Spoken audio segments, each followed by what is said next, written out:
सतीश जी, ये वो लोग हैं जो शुरुआती दौर से डॉक्टर महेश चंद्र साहब,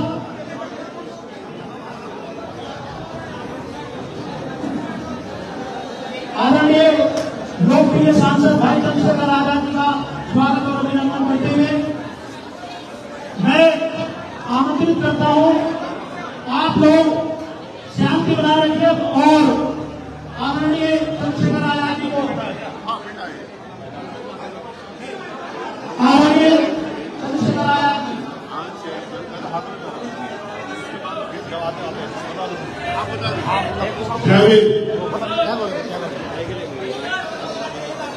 सबसे पहले जो मैं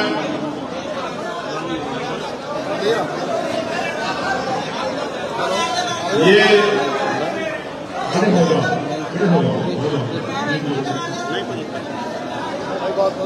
सब कुछ है सहारनपुर में, बस अनुशासन को छोड़ना।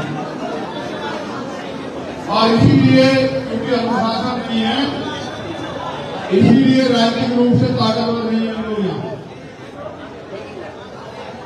ये आप सबका काम है, इसके लिए किसी को कहने की जरूरत नहीं है।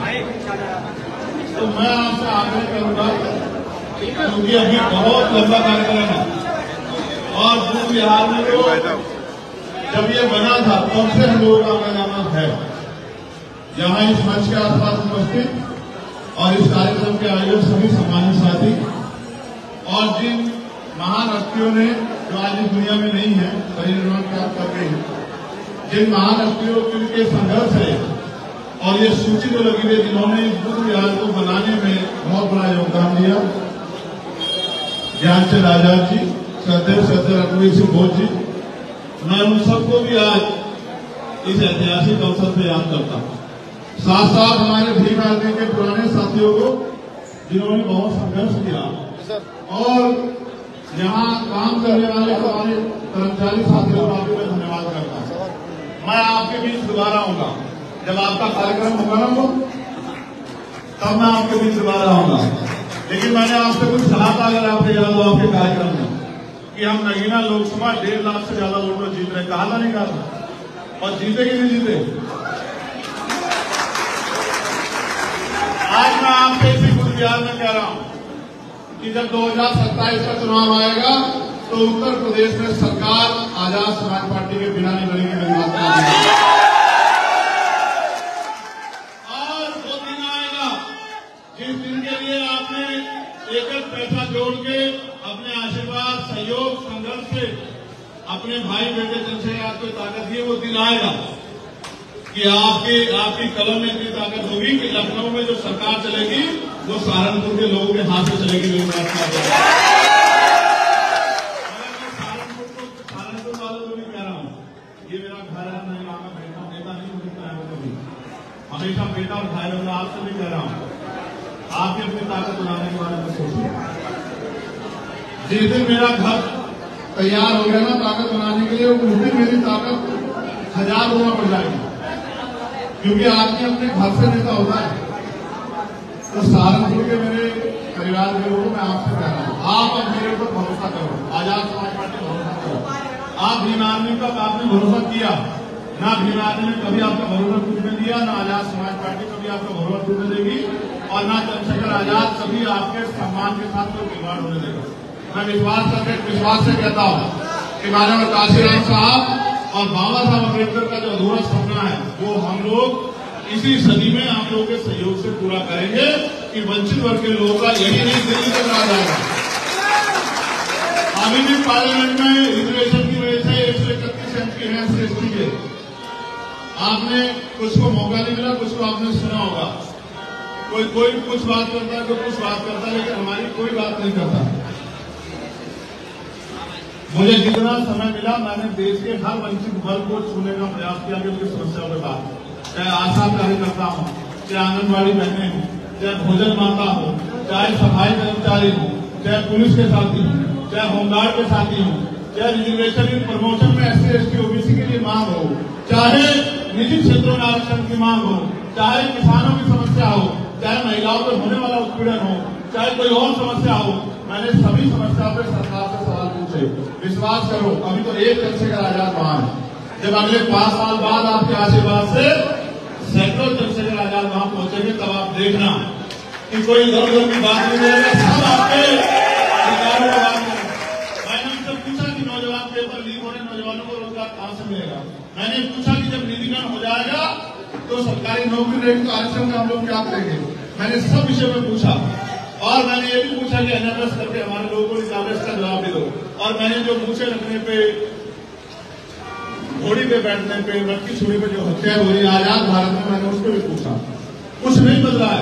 आज भी इस सीमा में हमारे लोग मरते हैं और आज भी हमारे माए गांव में सबसे महिला उठाती है। बदला देश में आज भी जुर्म जाति के शिकार होते हैं। एनसीआरबी का डाटा ये कहता है कि लाखों महिलाओं का देह हत्या होती है।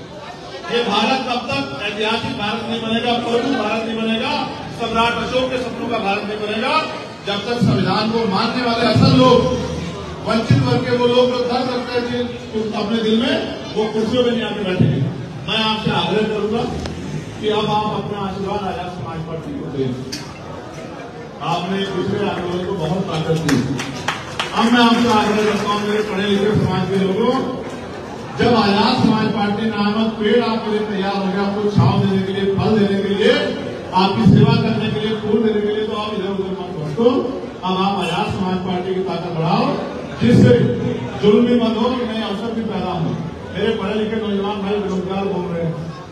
अगर आज हम ताकत में होते तो इस सबको रोजगार की व्यवस्था एक दिन में करा के दिखाता हूँ। लेकिन अभी बात आगे बढ़ेगी और लड़ाई आगे बढ़ेगी। और मैं जो साथी हमारे साथ चल रहे हैं उनसे आग्रह करके कहूंगा, अनुशासित होकर अपने कार्यक्रम को पूरा करो। अनुशासित हो। तुम्हें कोई दूसरा कहे, पुलिस का साथी कोई भी किधर हो जाओ तो ये मुझे अच्छा नहीं लगता।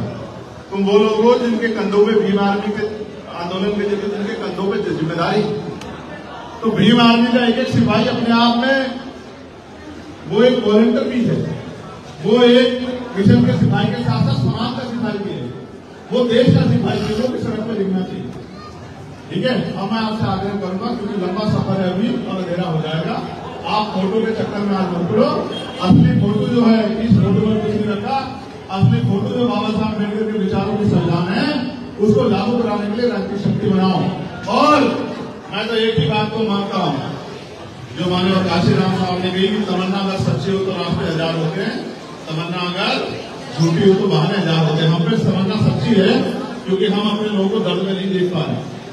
जब हम गांव में, अभी हमारी कितनी बहनों की जान गई नहीं गई हाथरस में, गई या नहीं गई, तो ये रास्ता बाबा साहब ने दिखाया था कि बाबाओं के पास जाने का। हमारा तो एक ही बाबा है, उनका नाम है बाबा साहब डॉक्टर भीमराव अम्बेडकर।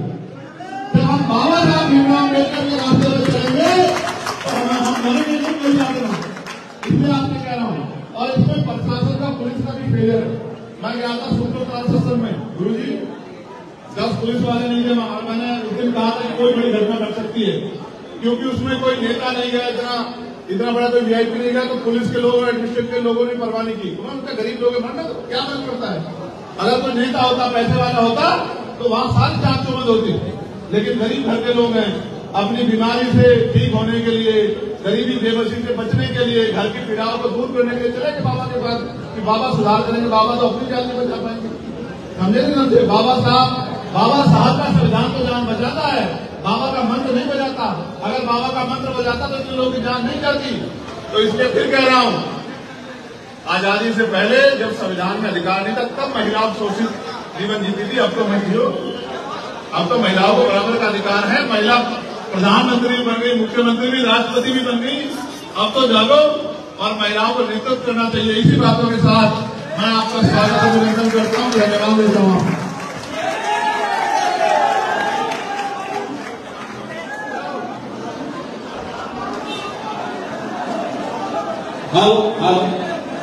आज के